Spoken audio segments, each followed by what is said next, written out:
let me run through a price floor or a price ceiling for a minute.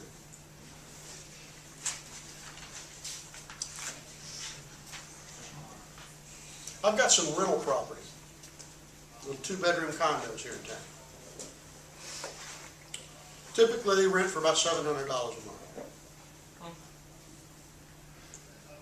Suppose somebody ran for the city commission, got elected, and he said in his campaign, he said, if you will make me your city commissioner, I will pass a law that says landlords with 2-bedroom condos cannot charge more than $300 a month. Would you vote for it? No? Yes. Yeah. You got a problem with a $300 a month condo? It's a crazy city commissioner.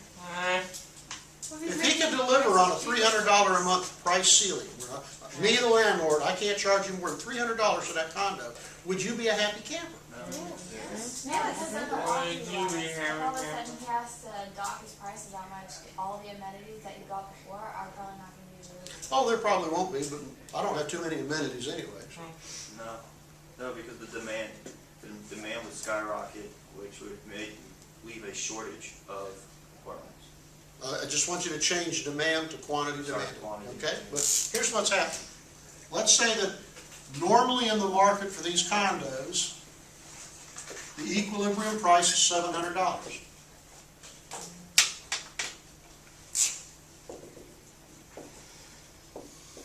And normally in Gainesville, there are 10,000 of them rented.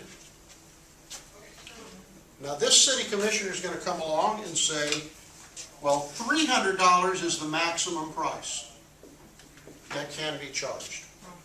If it's the maximum you can charge, we call it a price ceiling. I'm going to draw it all the way across, price ceiling. So the price is not allowed to go to $700. For me, the seller, that's all I can get. What are sellers or renter, the landlords, what are they going to do? They're going to take some of those apartments off the market. They may take them off the market by just abandoning them. Who knows? But there's going to be a change in price. Listen to that carefully. There's going to be a change in price, which is going to, the price is going to fall. That's going to reduce the quantity supplied. So there's now only 6,000 condos available. But what's it going to do on the demand side? Increase what? Demand. Not demand. Quantity. The quantity demanded is going to increase out here to 24,000. So I got 24,000 people looking for this condo for $300. But there's only 6,000 of them available, so we have a shortage of how many? A lot. Typical public school answer, right? A lot. 18,000.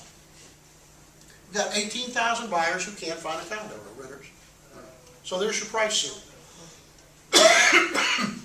Pardon me. The rule then is that if the price ceiling is less than the equilibrium price, the result is a shortage.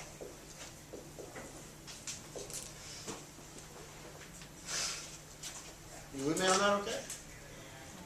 What did you say if the price ceiling is less than the original price, like the market price? Then Yeah. you're saying that there will automatically be a shortage. There will be a shortage. If it's less than what I'm calling the equilibrium price. And that's because the less expensive that it is, they're going to have less of a quantity? Is that what you There's said? less quantity going to be offered for sale. Because the price goes down? Yeah. Because they're losing money. Let me tell you what I would do with my condo, my 2-bedroom condo. If they told me I couldn't charge me $300 for it. This is the floor plan for one of my condos. Okay, you come in the door, and there's a living room, and a little kitchen area, a dining room, and a kitchen. There's a bedroom back here, a shared bathroom, another bedroom over here. That's kind of what you got, okay? They tell me I can only get $300 for that condo. Here's what Strickland's going to do. I'm going to buy me some 2x4s and some drywall. And I'm gonna put up a wall here, and here, and here, and here, and here, and here, and here, and here. Your kitchen is gonna be a hot plate. And, I'm gonna divide that up into multiple bedrooms. I'm gonna turn this into a 12-bedroom apartment. You're gonna be sharing one hot plate to cook on, one bathroom, and your bedroom is gonna be so small, you're gonna sleep like a bat, And you'll fill vertically. it too. Huh? And you'll fill it too. And I probably will fill it. You know? And so if the limit is, you can only charge $100 a bedroom, I got no problem with that. So what happens? And this is what we're trying to indicate. When you start interfering with the market and the way it normally works, you tend to create shortages of some things and surpluses of another. A surplus or a price floor means that's the lowest price you can charge. What if the government said, oh, we're going to have a price floor on gasoline of $9? Nobody can sell gasoline for less than $9. The gas stations at first might be thinking, oh, damn, we're going to get rich. Until they realize that for $9, we're going to get on our damn bicycles. And everybody dies, and they've got all this gas for sale, but they can't sell it because it's too expensive for us to buy. And when government starts setting the prices on things, you want to be careful about that they'll create surpluses or shortages. Okay? One more example. Suppose Miami has a huge hurricane, and as a result, there's no fresh water down there to drink. What's the best and quickest way to get fresh water down to Miami? And, no problem. But if you and I took water down to Miami in gallon jugs that we buy for $1, do you think we could sell them for $12 a piece? Oh yeah. Yeah? How long do you think we could sell them? Until we got the water. Until the government came in and said, you're taking advantage of those people. Let us do it. They do it. What do we call that? Inflation. Profiteering. Okay? It's taking advantage of people who need water desperately and selling it to them at exorbitant They prices. don't do this. It's like theme So they do with gas here in Gainesville. Sure. It's called price gouging. And in most cases, it's illegal. And so as a result, the people down in Miami depend on however they can get water. As a free market type economist who believes in markets, my response would be, look, you want to get a lot of water down to Miami? Don't have any kind of a price ceiling on it. Just tell people that take the water down there, they can get any price they want. What could we do here in Gainesville? What would you do? What would I do? Take water down there. I'd go rent every damn U-Haul truck and trailer in Gainesville. I would hire students to drive. I would load them chock full of water, and we'd drive like a bat out of hell down the old turnpike. And if we got to Miami, we'd be selling them for $12 a gallon, making money, right? There'd be a lot of water down there in a hurry. There's only one complication. What do you think we'd run into on the turnpike? Other people.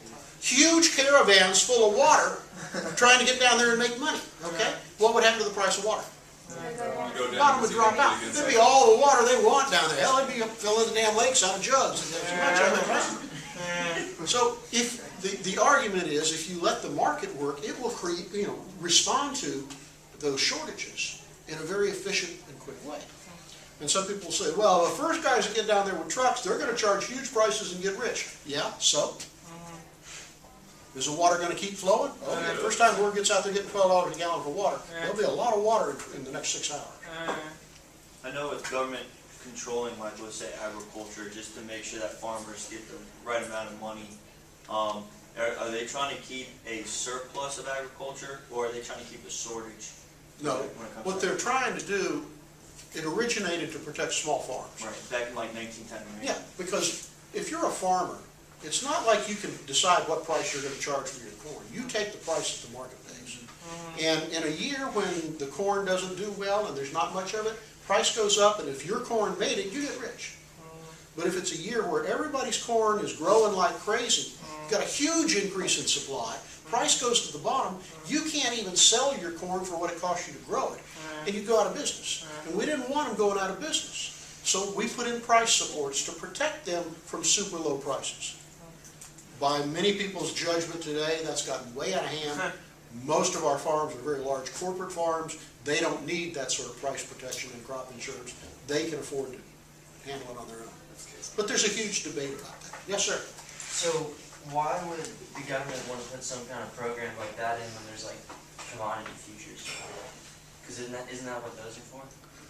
Futures are a sort of insurance Yeah. to buy off from that. But you still would find a lot of small farmers that may not, probably will not benefit from that. When we get into futures trading, we're into a whole nother, it's better than Vegas, you know. It's almost as risky. All right, other comments, issues? Have you started with Appendix A? Have you finished with Appendix A? No. You should be finished with Appendix A as soon as you humanly can. Wednesday would be great. Next Monday is the deadline. Okay? You've got to have that done by Monday. What you need to do is get Appendix B done also, because they're two different things. What I'm going to do in the next class is talk about some of the problems that are on Appendix B. So you need Appendix A, B, C, D, E, and I'm going to post F later. You need to get through those as quick as you humanly can, and like some of you did today, bring me your specific questions to class that we can go over. Yes, ma'am? Which videos correlate with Appendix B? Do you know? There's 3 topics. Okay. It's called Topics in Supply and Demand. And you'll find the incidence of attacks, the math of equilibrium, and consumer surplus. Okay. That's Appendix B. And it's really just 3 problems. Oh, that's it? Yeah, it's real short. Okay. Then you pick up Appendix C, and it's another 30 or 40 multiple choice supply and demand.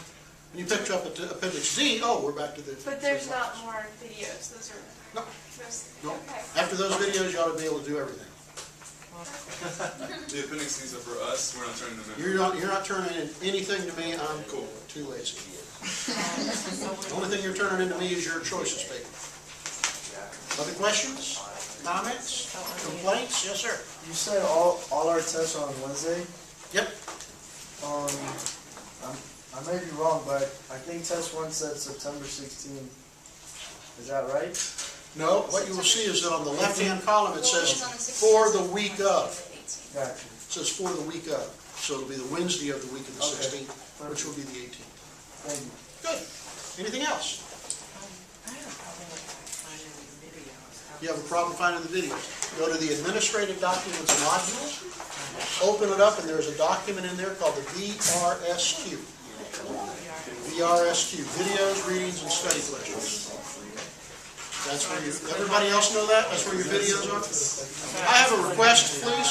May I make a request? Please don't start packing up until we're through with class. It's distracting and noisy.